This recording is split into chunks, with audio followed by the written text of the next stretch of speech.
চকরিয়া, পেকুয়া, মগনমা, কাজী market, Azizia মাদ্রাসা জামে মসজিদ শুভ উদ্বোধন হলো আজ 8ই ফেব্রুয়ারি।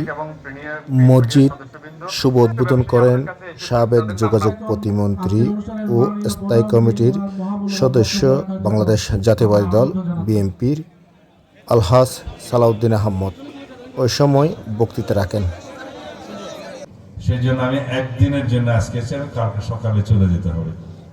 আমরা কোথায় কি করছি করে যেতে হচ্ছে আপনারা নিশ্চয়ই মাঝে মধ্যে অবশ্যই দেখতে পান।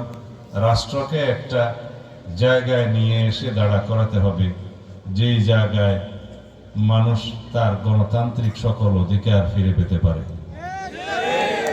রাষ্ট্রকে, দেশকে একটা জায়গায় এসে দাঁড় করিয়ে দিতে হবে যেখানে আমাদের সমস্ত প্রতিষ্ঠানগুলো, গণতান্ত্রিক এবং সাংবিধানিক প্রতিষ্ঠানগুলো একটা শক্ত ভিত্তি পাবে।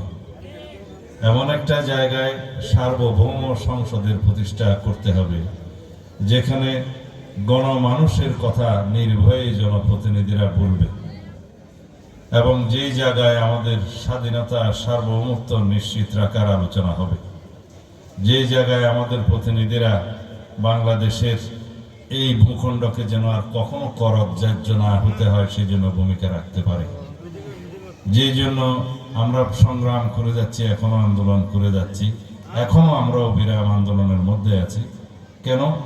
আমাদের সন্তানদের জন্য এই ভূমিকে যেন একটা বসবাসযোগ্য ভূমিতে পরিণত করতে করে আমরা যেতে পারি, সেটা আমাদের দায়িত্ব। বাংলাদেশের মানুষ, বাংলাদেশের মুসলমানরা যাতে আর কখনো নিজেদের ধর্মচর্চার জন্য কোথাও জবাবদিহিতা না করতে হয়। কোনো সময় যেন মসজিদে এসে কেউ ফরমান জারি না করে যে ইমাম সাহেবকে আজকে এইরকম খুতবা দিতে হবে, সেই রকম রাষ্ট্র যেন আমরা ভবিষ্যতে না দেখি। যার যার ধর্মচর্চা স্বাধীনভাবে যেন প্রত্যেক ধর্মাবলম্বীরা চর্চা করতে পারে, সেটাও আমাদের নিশ্চিত করতে হবে। এই বাংলাদেশ সকল ধর্মের মানুষ যারা আছে তাদের সকলের জন্য, এই বাংলাদেশ সকল জাতি গোষ্ঠী মানুষ যারা আছে এই ভূখণ্ডের মধ্যে তাদের সকলের জন্য। এই বাংলাদেশ আমরা ধর্ম বর্ণ নির্বিশেষে সকল মানুষকে নাগরিক হিসেবে আমরা দেখতে চাই।